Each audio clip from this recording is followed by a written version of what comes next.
اعوذ باللہ من الشیطان الرجیم بسم اللہ الرحمن الرحیم۔ آئیے آج ہم آپ کو قرآن مجید فرقان حمید کی سورہ یوسف، جو ہمارا ایک سلسلہ چل رہا ہے، ایک آیت یا دو آیات کا ہم ترجمہ، مختصر تشریح اور اس میں سے نکلنے والے ہمارے لیے جو دروس ہیں، الہی دروس، ان کا ہم ذکر کرتے ہیں۔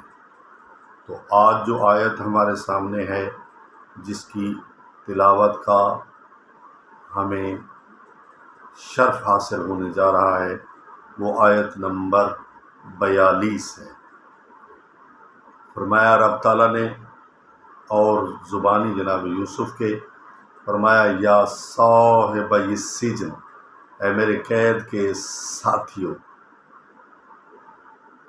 ٹھیک ہے، دیکھیں ہیں وہ اور مذہب کے، یوسف نبی خدا ہیں اور وہ عیسائی ہیں، دوسرے مکتب سے ان کا تعلق ہے، ان کی فکر اور ہے، یوسف کی فکر اور ہے، ان کا خدا اور ہے، یوسف کا خدا اور ہے، لیکن حسن سلوک ایسا ہے کہ بھائیوں جیسا کر کے بلا رہے ہیں، تاکہ ان میں دل جوئی پیدا ہو، ان میں محبت پیدا ہو، ان میں یوسف کا احترام پیدا ہو۔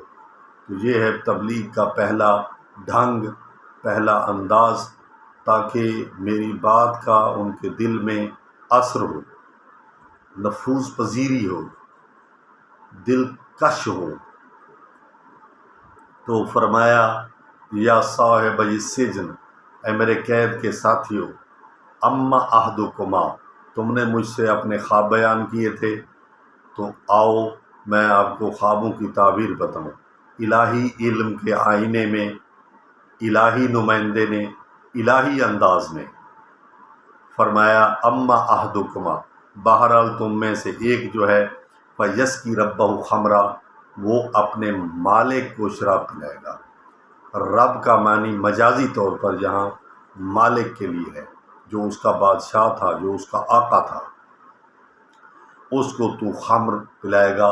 خامر کا معنی ہوتا ہے شراب، ویسے خامر کا لفظی معنی ہے پردہ، چونکہ شراب دماغ پر پردے کی طرح چھا جاتا ہے اور انسان کی عقل کام نہیں کرتی، عقل پردے میں چلی جاتی ہے، پھر اس وجہ سے رشتوں کا بھی پتہ نہیں چلتا، پہچان نہیں ہوتی، اس لیے اس کو خمر کہا گیا ہے۔ اور عربی میں دوپٹے کو بھی خمار کہتے ہیں، چونکہ خمار جو ہوتا ہے وہ دوپٹہ اس مستور کے سر کو اور جسم کو ڈھانپ لیتا ہے، اس لیے اس کو بھی خمار کہتے ہیں۔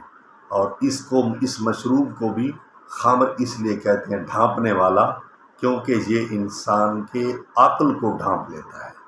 تو فرمایا تو اپنے مالک کو شراب پلائے گا، وَأَمَّا الْآخَرُ، جو دوسرا ہے، فَيُصْلَبُ، اس کو سولی پر چڑھایا جائے گا، فَتَأْكُلُ الطَّيْرُ مِنْ رَأْسِهِ، اور پرندے اس کے سر میں سے نوچ نوچ کر کھائیں گے۔ قُضِیَ الْأَمْرُ، تم دونوں مجھ سے جو دریافت کر رہے تھے، اس کا فیصلہ ہو چکا ہے۔ قُضِیَ الْأَمْرُ الَّذِی فِیہِ تَسْتَفْتِیَانِ، تو جن باتوں کا تم فیصلہ مجھ سے پوچھ رہے ہو، اس کا اپنا خوابوں کی تعبیر پوچھ رہے ہو، ان کا فیصلہ ہو چکا ہے، جس طرح میں نے بتایا ہے۔ اس سے ثابت ہوتا ہے کہ جناب یوسف نے جو خواب کی تعبیر بتائی، یہ وحی الہی کی عکاسی کرتا ہے، وحی الہی کے مطابق آپ نے بتایا کہ خدا تعالیٰ نے جناب یوسف کو بتایا اور جناب یوسف نے ان کو بتایا۔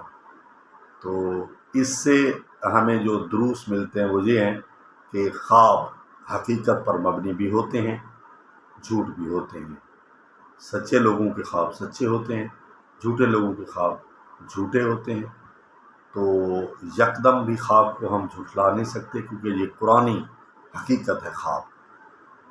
ٹھیک ہے، انبیاء کے خواب وحی الہی کی مثل ہوتے ہیں، صدیقین کے خواب سچے ہوتے ہیں۔ ٹھیک ہے، تو ایک تو یہ ہے کہ خواب ایک حقیقت ہوتا ہے، دوسرا یہ ہے کہ انبیاء جو ہے وہ کالج الہی سے فارغ شدہ ہوتے ہیں، اللہ ان کو علم عطا کرتا ہے اور اس کے مطابق وہ فیصلے کرتے ہیں۔